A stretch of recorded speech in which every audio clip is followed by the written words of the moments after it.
जंगल था। उस जंगल में लूसी कबूतर छोटू तोता कीचू कौवा बहुत स्नेह से रहा करते थे। एक दिन तूफानी बारिश हुई। तेज चल रही हवा और बारिश में टूनी गौरैया अपने दो नन्हे गौरैयों को लेकर उड़ रही थी।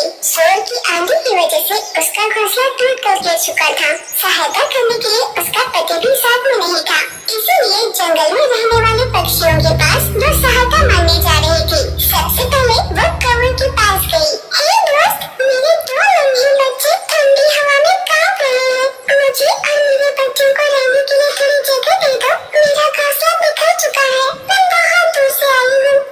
मुझे दोस्त क्यों कह रही हो? पहले तो रिश्ते नाते अच्छे जोड़ लेते हो। तुम कौन हो, कहाँ से आई हो, मुझे पता भी नहीं। हम दोनों एक दूसरे को जानते ही नहीं। मैं तुम्हें रहने की जगह नहीं दे सकती।